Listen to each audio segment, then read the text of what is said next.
Assalamualaikum warahmatullahi wabarakatuh. Waalaikumsalam warahmatullahi wabarakatuh.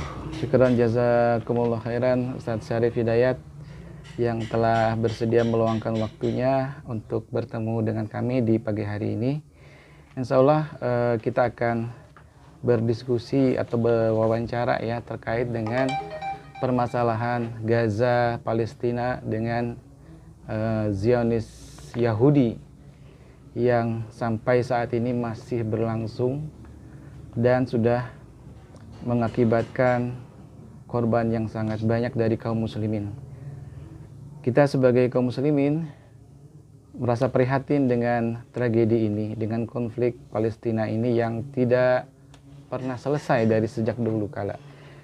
Nah, ada beberapa yang mungkin Ustadz bisa bantu untuk menanggapi. Yang pertama adalah bagaimana tanggapan Ustadz Syarif terkait konflik Palestina ini dengan entitas Yahudi.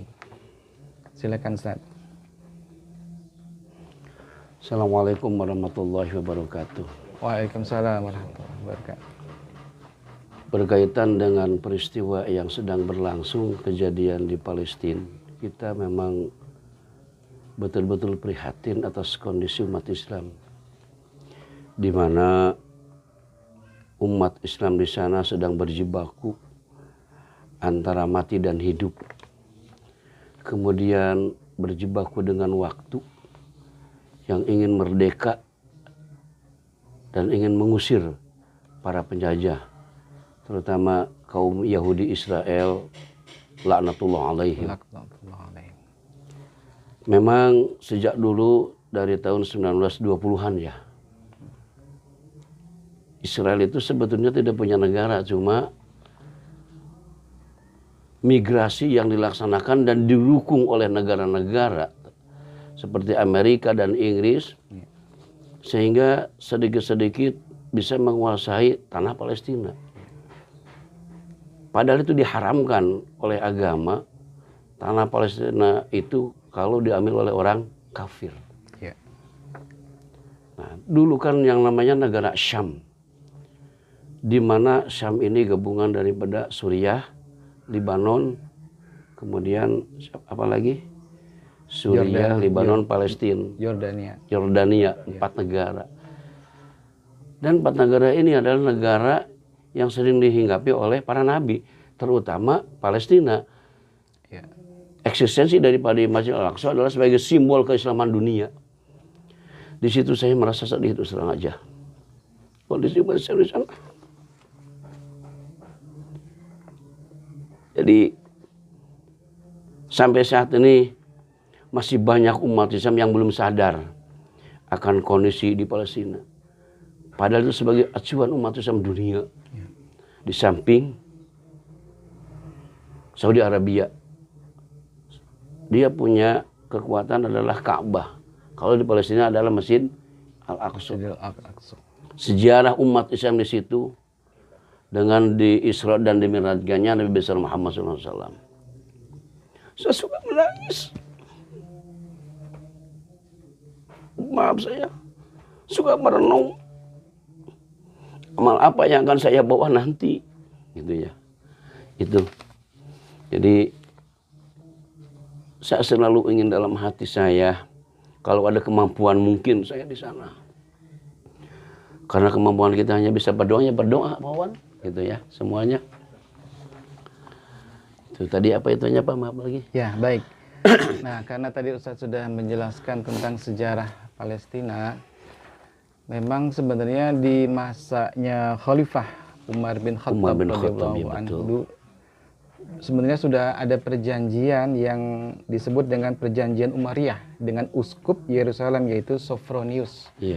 Nah, pada waktu itu salah satu klausul isi perjanjiannya itu adalah bahwa Yahudi tidak boleh tinggal di tanah Palestina. Jadi sejak masa Khalifah Umar bin Khattab sampai ketika Khalifah yang terakhir Sultan Abdul Hamid II itu tidak ada seorang pun Yahudi yang bisa tinggal di tanah Palestina. Bahkan ketika Theodore Herzl ya, salah satu pendiri Yahudi untuk perintis negara Zionis Israel menghadap kepada khalifah yaitu Sultan Abdul Hamid II, minta untuk membeli tanah Palestina, kemudian ditolak mentah-mentah oleh khalifah. Khalifah itu. Sehingga kemudian Yahudi memang tidak punya tidak punya tanah di Palestina karena memang tidak diizinkan oleh khalifah. Nah, barulah setelah itu ketika kekhilafahan runtuh tahun 1924, kemudian waktu itu kita ketahui Turki Utsmaniyah kalah perang dalam Perang Dunia I, sehingga kemudian Inggris masuk ke tanah Turki, kemudian efeknya adalah tanah Palestina kemudian mulai berdatanganlah entitas-entitas Yahudi. Karena sudah tidak ada kekuasaan lagi dari khalifah ketika itu. Itu ba'da khalifah, ya. Ya. Setelah kemudian khalifah diusir dari Turki, nah kemudian memang 1924 ke pendirian negara Israel 1948 kan memang perlu waktu yang cukup agak lama itu. Tapi ketika itu mulailah entitas Yahudi mulai berdatangan ke tanah Palestina. Padahal dulu ketika ada khalifah sama sekali orang Yahudi tidak boleh masuk ke tanah Palestina. Nah, terkait dengan konflik yang sampai saat ini masih terjadi, bagaimanakah sikap kita sebagai umat Islam di Indonesia? Karena kita tahu bahwa umat Islam di Indonesia ini adalah umat Islam yang terbesar di dunia, begitu. Bagaimana menurut Ustaz Syarif? Laku umat Islam sewajarnya dan kewajiban untuk menolong. Wajahadu fi sabilillah ya malikum wa anfusikum a'dhamu darajat. Jihad kita nggak perlu ke sana, ya. Kalau mampu ke sana silahkan. Tetapi kemampuan kita tidak ada. Kemampuan untuk berangkat, kemampuan untuk menghadapi tentara Yahudi. Rasulullah sudah mengultimatum dari awal, wa man lam yahtahammal lil muslimina amma falaysa minhum. Barang siapa yang tidak peduli dengan kondisi kaum muslimin, maka hakikatnya bukan bagian dari kaum muslimin. Nauzubillahi min. Makanya umat Islam Indonesia yang sadar, Pak, ya. Ada yang mengadakan rutin istighosa, berdoa bersama untuk Palestina. Ada yang doa kunut nazilah, ada yang doa tiap waktu, termasuk kami di sini. Dianjurkan saya pasang doa di masjid setiap membaca ini 3 kali. Kemarin Allah udah istighosa begitu banyak masyarakat, alhamdulillah. Nih, sikap kita sekarang kemampuannya hanya bisa berdoa. Itu aja. Mungkin semua sama gitu ya. Dalam hati semua sama. Kalau untuk mengumpulkan secara finansial, kita belum ada base camp, Pak, ya. Belum ada posko. Saya lebih setuju kalau ada. Tapi yang diamanahin harus betul amanah gitu di sana. Karena kondisi sekarang ini kan nggak mungkin nyampe ke sana. Gitu. Baik Ustadz, jadi terkait dengan tadi yang Ustadz sampaikan, ada beberapa mungkin dari individu perorangan yang ingin berangkat jihad fisabilillah ke Palestina. Ada, kalau kita lihat di WhatsApp itu ada beberapa yang ingin berangkat begitu. Walaupun memang realisasinya belum ya. Tapi mungkin karena saking semangatnya untuk membela saudaranya di sana dan juga melihat ini pemerintah terutama yang sekitar Palestina kok diam saja, tidak mau bergerak untuk mengirimkan tentaranya. Nah, ini tanggapan Ustaz dengan individu-individu kaum muslimin yang ingin berangkat, katakanlah mereka itu katakanlah misalnya ada fasilitatornya yang membantu mereka, kemudian mereka berangkat ke sana, menurut Ustaz bagaimana? Kalau menurut saya secara pribadi setuju aja ya. Itu bagus. Kalau di Ciamas, ya kita bicara wilayah Ciamas, Pak, ya. Iya. Ini kan nggak ada yang menggerakkan ya. Saya pernah ditawarin oleh orang Depok, Ustadz, mana bisa lupa lagi itu. Dia pun tidak bisa berangkat karena terjegal dengan kebijakan pemerintah kita. Itu saya sangat menyayangkan. Saya yakin insya Allah umat Islam Indonesia banyak yang kesana kalau kebijakan dikeluarkan. Saya suka ngobrol, ya Allah ya Rabbi, apakah kita akan begini terus? Saudara kita masih lemah lunglai, ketika membawa mayat dibom lagi, di situ saya ngeri gitu ya. Saya ke pengajian selalu saya mengkampanyekan, jangan sampai diam para jamaah, jangan sampai nggak tahu, hanya lihat di YouTube, usap dada, mendoakan, tidak, itu bukan bagian dari kaum muslimin. Saya selalu begitu. Saya yakin sekali lagi, kalau kebijakan pemerintah dibebaskan pada rakyat Indonesia yang ingin ke Palestina, saya yakin ribuan akan yang daftar, Pak. Saya yakin itu. Ya, baik, karena tadi Ustadz sudah mengaitkan dengan pemerintah begitu. Menurut Ustadz Syarif, kebijakan pemerintah saat ini terkait dengan masalah Palestina, apakah bisa membantu perjuangan rakyat Palestina atau bagaimana menurut Ustadz sikap pemerintah sekarang ini? Menurut pandangan saya, ini mohon maaf ya, saya sejak tahun aksi 4112 itu tahun berapa tuh Pak? 2016. 16 ya. Ya. Sejak itu saya nggak pernah melihat televisi. Oh gitu. Ada televisi tapi nggak pernah dipakai. Saya nggak nyuruh isi, nggak nyuruh anak untuk tidak nonton. Jadi ikutin saya. Udah aja dia berapa tahun Pak. Gitu. Makanya kalau mau dibeli silahkan. Jadi mau saya ganti yang gede gitu. Bisa aja kan. Nah itu. Ya. Jadi secara individu Pak ya. Sikap pemerintah. Jadi ya sikap pemerintah ini saat ini sikap mereka saya melihat abu-abu Pak. Abu-abu ya. Iya, abu-abu mengapa? Antara ya dan tidak. Karena apa? Kita udah pada tahu, udah pada mafhum, udah pada maklum, pemerintah sekarang ini didominasi oleh kaum oligarki, kaum kapitalis. Sehingga dia nggak mau umat Islam Indonesia maju, nggak mau umat Islam Indonesia bersatu. Di dalam negeri sendiri kan diacak-acak, ya. Ada buzzer RP-nya dan sebagainya. Gitu. Jadi kalau bisa pemerintah membebaskan apabila ada masyarakat Indonesia atau rakyat yang ingin ke sana, itu saya sangat setuju kalau dibebaskan gitu. Dibebaskan ya. Ya, itu pandangan saya pribadi ya. Jangan sampai dipersulit. Kita kan hanya bisa mengirimkan bantuan tim Garuda udah ke sana ya. Iya, TNI. tapi itu atas nama PBB. Atas nama PBB. Untuk penjaga perdamaian. Perdamaian aja. Tapi kalau kita lihat saat ini, walaupun ada pasukan PBB di sana, ketika Israel menyerang Palestina, itu tidak ada pencegahan sama sekali. Tidak ada jaminan kan dari situ. Tidak ada sama sekali fungsi mereka. Iya. Menjaga perdamaian apanya. Fungsinya gitu, nggak ada. Hanya sekarang dibom aja toiletnya ya. Nah, di rumah sakit Ustaz. Rumah sakit. Kalau rumah sakit memang dari awal udah di ini ya. Tapi kalau markas PNI itu memang udah di ini. Iya. Udah kena. Nah itu lain dengan dulu. Zaman dulu itu saya sangat senang sekali gitu ya. Bagaimana? Ada kebebasan gini berangkat ke sana gitu kan. Tapi kalau sekarang memang kebijakannya kurang berpihak kepada Islam.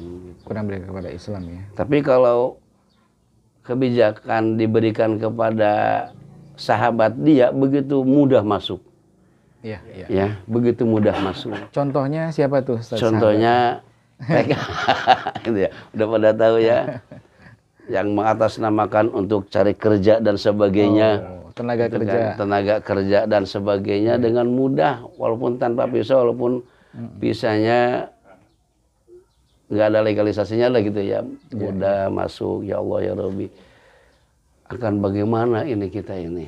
Ya, saya khawatir Allah mengeluarkan rudal sekannya ke Indonesia Pak. Kenapa? Iya, tentara Allah itu banyak kan. Bencana banjir dan angin sebagainya. Khawatir saya itu. Makanya selalu Allahumma sholli ala muslimin wa asakirul muwahhidin wa ahlikil kafaratal musyrikin gitu kan. Ada ad-din. Kemudian ya banyaklah. Jadi mudah-mudahan pemerintah kita diberikan kesempatan oleh Allah untuk memberikan kesempatan kepada rakyat Indonesia. Nah, ya Ustaz. Gitu. Kemudian berikutnya ini tadi sebenarnya sudah disinggung terkait dengan berbagai aksi-aksi peduli Palestina. Ya. Kita lihat di berbagai kota, di Bogor kemarin sudah ada beberapa kali aksi ya di Tugu Kujang terutama. Kemudian di Jakarta Iya. di depan Kedubes Amerika. Ini hari ini juga Hari ini akan juga berlangsung ada, juga. gitu. Dan ini di Bogor, di Jakarta, dan di berbagai kota lain, di Bandung, di berbagai daerah di seluruh Indonesia. Ini marak aksi-aksi peduli Palestina. Nah, menurut Ustaz bagaimana terkait dengan aksi-aksi yang sudah dilakukan oleh berbagai ormas itu? Saya kemarin ikut demo bela Palestina ke Tugu Kujang pada hari Rabu ya. Hari Rabu, ya. Cuma ada terbesit dalam hati saya. Ini aspirasi kita ke siapa? Demonya di Tugu Kujang. Iya. Hanya mengumpulkan umat kan. Iya. Kemudian memang ada penggalangan dana. Iya. Itu kurang lebih dapat 78 juta. Kurang lebih lah. Tapi ada tambahannya. Kalau ke Jakarta demo, itu saya memang sangat setuju juga. Di Bogor setuju. Artinya umat Islam Bogor nggak diam. Iya. Walaupun hanya demo di Tugu Kujang. Kujang. Mungkin Allah yang akan menerima aspirasinya gitu kan. Karena apa? Ke Kedubes Amerika nggak ada. Kemudian ke DPR juga enggak. Hanya di Tugu Kujang berkumpul. Itu ada manfaatnya orasi-orasi yang diberikan, disampaikan oleh para alim ulama, guru-guru kita untuk membakar semangat kita.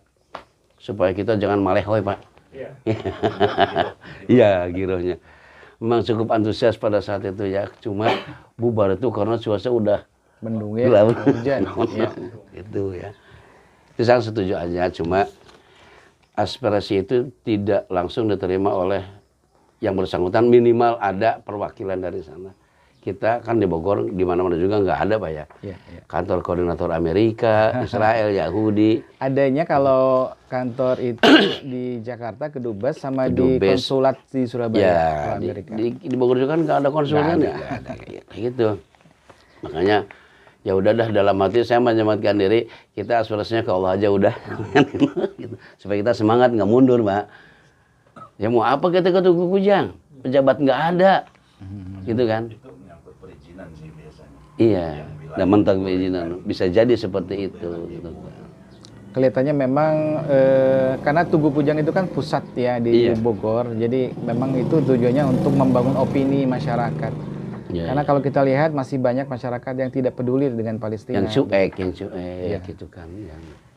Nah, Ustadz, sebenarnya kan juga kalau kita lihat di awal-awal konflik ini ketika mulai terjadi itu kan dari Hamas ya. Dari Hamas ya. Dari Hamas yang melakukan operasi Badai Al-Aqsa Al-Aqsa ya. dengan mengirimkan ribuan roket rudal begitu untuk menyerang entitas Yahudi ya, karena ini adalah bagian dari aktivitas jihad fisabilillah.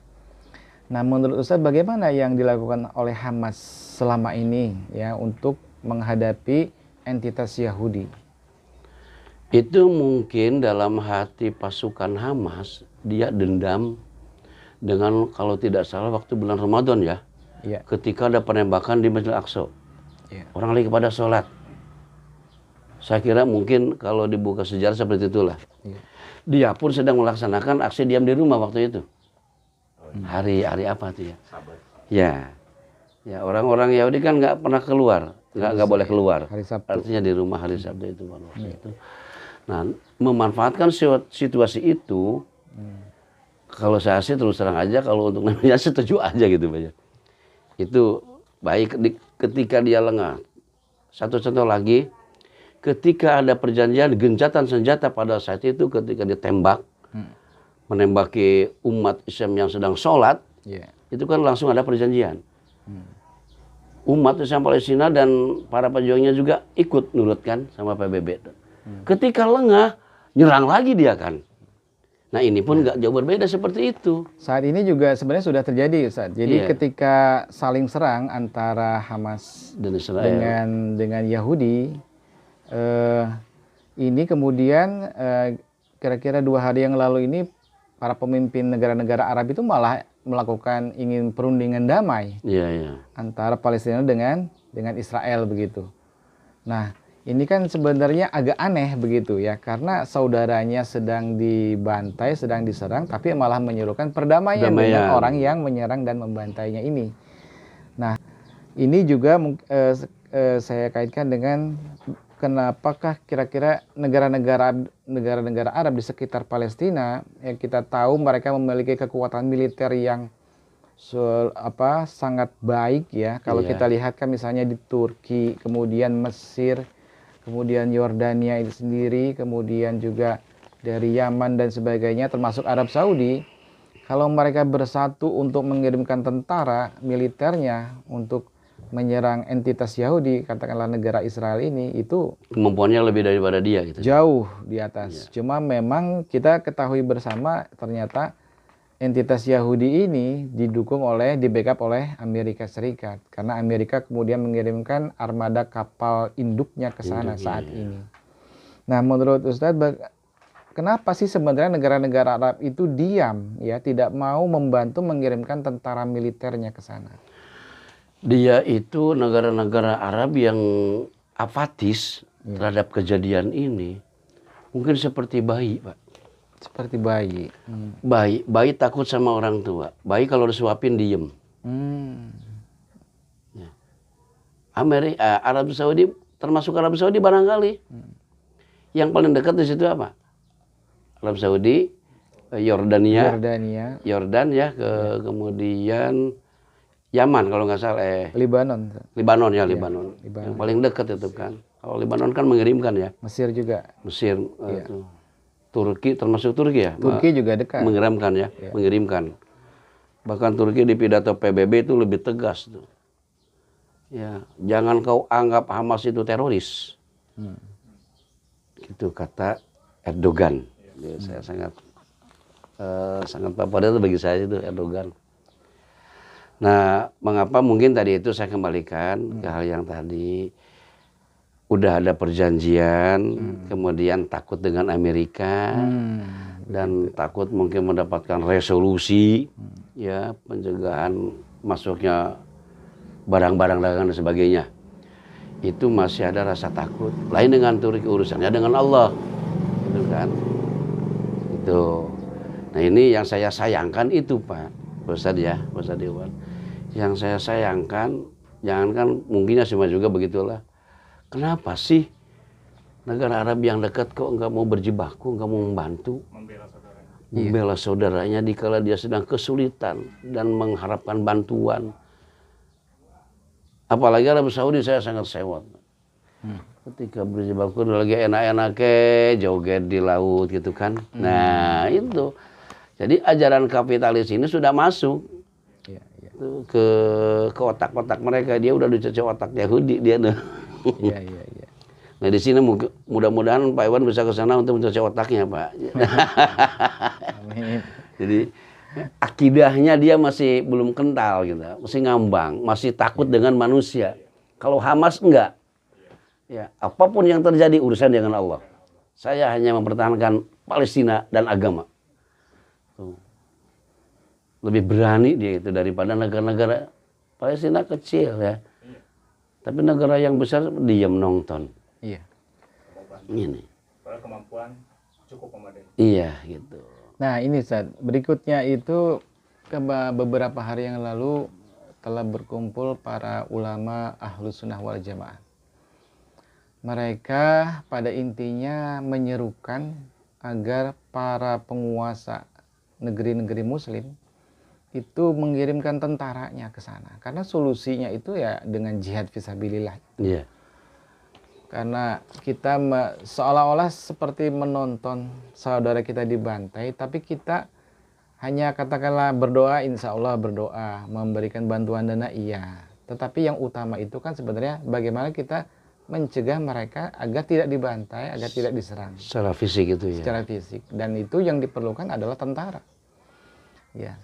Untuk apa juga? Karena ada sebagian ulama juga mengatakan untuk apa selama ini tentara itu latihan.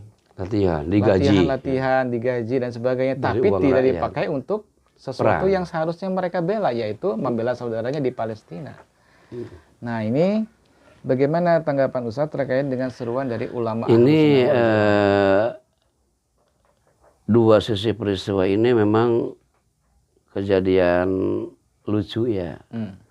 Di satu sisi lain memanfaatkan memanfaatkan dengan ramainya di mana-mana baca pres ya. Baca pres ya. Iya, cawapres dan sebagainya. Ugal-ugalan merubah konstitusi negara. Iya, iya. Itu sebetulnya orang bodoh gitu ya. Saya bilang dulu ke MK dulu aja. Jadi sekarang bukan Mahkamah Konstitusi, Pak ya. Mahkamah Keluarga. Kalau Amin Rais bilang Mahkamah Khianat. Khianat, iya. Iya, gitu kan. Mahkamah khianat. Ini luar biasa ini rejim, Masya Allah, tabarakallah. Jadi mengapa sampai saat ini kan belum mengirimkan? Iya. Kalau yang sudah ada itu utusan dari PBB. Tadi itu saya bilang, karena persepsi rejim dengan rakyat lain, Pak. Gitu. Gitu. Kalau kita ingin, sebetulnya umat Islam itu nggak perlu jabatan, nggak perlu ini. Dia kan dikaitkan dengan dunia, jabatan dan sebagainya. Apalagi sudah tercekoki dengan aliran komunis dan sebagainya. Iya, gitu iya. Ya. Ini yang menjadi hambatan itu aja, Pak. Jadi tanggapan Ustadz terkait seruan ulama tadi setuju ya kalau setuju menjadikan saya, militer setuju, itu? iya, setuju. Saya udah bilang ke isi anak, doain Bapak biar berangkat ke sana. Bapak ingin mati di sana gitu. Masya Allah. Saya udah bilang begitu, Pak. Tapi kudu latihan militer dulu tuh, Ustaz. Tekudu pada. Dina nempoge geus siap-siap lah. Insya Allah Pak, mudah-mudahan Pak Ustadz ya. Amin, amin. Gitu. Kalaupun ya kita katanya tadi itu sebatas ingin. Ya, ya. Kita dari bawah, wong orang pusat aja nggak berani, nggak bisa. Apalagi kita. Iya gitu. Jadi proaktif pemerintah ini ke Palestina kayaknya tadi itu saya bilang abu-abu. Abu-abu ya. Supaya tadi sorotnya umat Islam, dak bilang begini, begitu mendukung. Hentikan penyerangan Israel ke Palestina itu. Iya, itu apa? Kamu plase apa? Agak aneh ya Ustaz, karena begini. Iya. Kalau kita lihat Israel, negara Israel ini walaupun kita sebenarnya tidak mau mengakui Israel karena Israel ini berdiri di atas tanah Palestina. Ya. Dia merebut tanah Palestina. Hanya memang faktanya itu Yahudi menjadi negara Israel itu di backup oleh Amerika Serikat. Bahkan saat ini Amerika mengirimkan kapal induknya, kapal perangnya ke sana. Sementara negara-negara Arab yang terdekat dengan Palestina tidak berbuat apa-apa, termasuk Turki. Baru hanya kecaman aja. Baru kecaman. Kalau kecaman resolusi dari PBB itu sudah banyak. Udah banyak itu kecaman. Dari sejak beberapa tahun yang lalu sampai sekarang, tapi tidak berpengaruh apa-apa. Nah, yang realnya itu tadi sesuai dengan berbagai